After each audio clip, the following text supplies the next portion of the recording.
Today we will be reading The Robber Bridegroom from the book Household Stories by the Brothers Grimm. This book was written by Jacob and Wilhelm Grimm in German in 1886. This 1963 edition was translated by Lucy Crane, illustrated by Walter Crane, and published by Dover Publications Incorporated in New York. Let's begin. The Robber Bridegroom.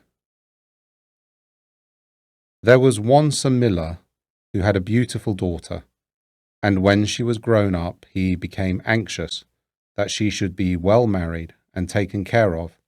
So he thought, "If a decent sort of man comes and asks her in marriage, I will give her to him."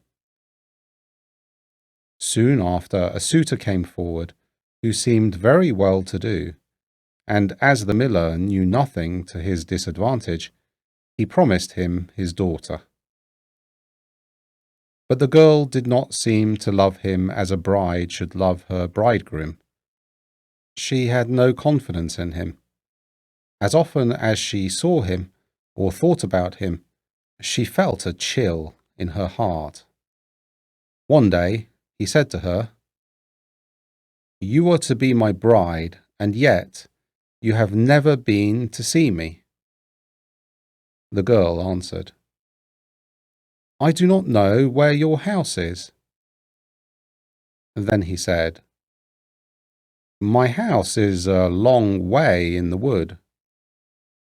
She began to make excuses and said she could not find the way to it. But the bridegroom said, "You must come and pay me a visit next Sunday. I have already invited company, and I will strew ashes on the path through the wood, so that you will be sure to find it." When Sunday came, the girl set out on her way. She felt very uneasy without knowing exactly why, and she filled both pockets full of peas and lentils. There were ashes strewn on the path through the wood, but, nevertheless, at each step she cast to the right and left a few peas on the ground. So she went on the whole day until she came to the middle of the wood, where it was the darkest, and there stood a lonely house, not pleasant in her eyes, for it was dismal and unhomelike. She walked in, but there was no one there, and the greatest stillness reigned. Suddenly, she heard a voice cry, turn back, thou pretty bride! Within this house thou must not bide, for here do evil things betide."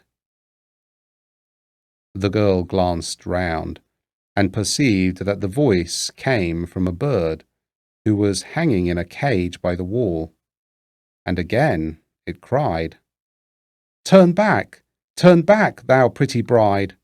Within this house thou must not bide, for here do evil things betide."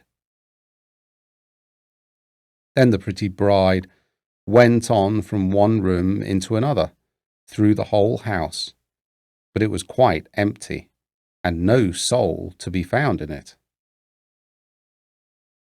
At last she reached the cellar, and there sat a very old woman nodding her head. "Can you tell me," said the bride, "if my bridegroom lives here?" "Oh, poor child," answered the old woman. "Do you know what has happened to you? You are in a place of cutthroats. You thought you were a bride and soon to be married, but death will be your spouse. Look here, I have a great kettle of water to set on, and when once they have you in their power, they will cut you in pieces without mercy, cook you and eat you, for they are cannibals. Unless I have pity on you and save you, all is over with you. Then the old woman hid her behind a great cask, where she could not be seen. "Be as still as a mouse," said she. "Do not move or go away, or else you are lost. At night, when the robbers are asleep, we will escape. I have been waiting a long time for an opportunity." No sooner was it settled than the wicked gang entered the house. They brought another young woman with them, dragging her along, and they were drunk and would not listen to her cries and groans. They gave her wine to drink, 3 glasses full, one of white wine, one of red, and one of yellow, and then they cut her in pieces. The poor bride, all the while shaking and trembling when she saw what a fate the robbers had intended for her. One of them noticed on the little finger of their victim a golden ring, and as he could not draw it off easily, he took an axe and chopped it off. But the finger jumped away and fell behind the cask on the bride's lap. The robber took up a light to look for it, but he could not find it. Then said one of the others, "Have you looked behind the great cask?" But the old woman cried, "Come to supper, and leave off looking till tomorrow. The finger cannot run away." And then the robbers said the old woman was right, and they left off searching, and sat down to eat. And the old woman dropped some sleeping stuff into their wine, so that before long they stretched themselves on the cellar floor, sleeping and snoring. When the bride heard that, she came from behind the cask, and had to make her way among the sleepers lying all about on the ground, and she felt very much afraid lest she might awaken any of them. But by good luck she passed through, and the old woman with her, and they opened the door, and they made all haste to leave that house of murderers. The wind had carried away the ashes from the path, but the peas and lentils had budded and sprung up, and the moonshine upon them showed the way. And they went on through the night, till in the morning they reached the mill. Then the girl related to her father all that had happened to her. When the wedding day came, the friends and neighbours assembled, the miller having invited them, and the bridegroom also appeared. When they were all seated at the table, each one had a story to tell, but the bride sat still and said nothing, till at last the bridegroom said to her, "Now, sweetheart, do you know no story? Tell us something." She answered, "I will tell you my dream. I was going alone through a wood, and I came at last to a house in which there was no living soul, but by the wall was a bird in a cage who cried,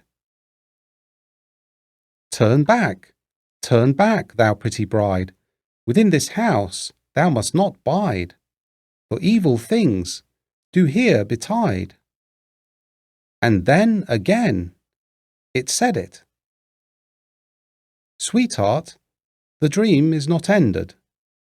Then I went through all the rooms, and they were all empty, and it was so lonely and wretched. At last I went down into the cellar, and there sat an old woman, nodding her head. I asked her if my bridegroom lived in that house, and she answered, 'Ah, poor child, You have come into a place of cutthroats. Your bridegroom does live here, but he will kill you and cut you in pieces, and then cook and eat you. Sweetheart, the dream is not ended.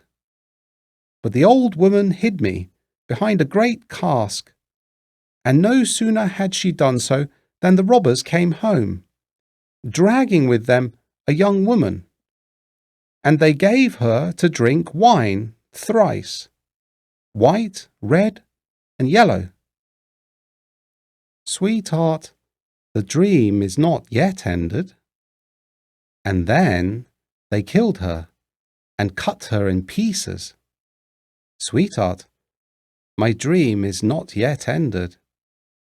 And one of the robbers saw a gold ring on the finger of the young woman, and as it was difficult to get off, he took an axe and chopped off the finger, which jumped upwards and then fell behind the great cask on my lap.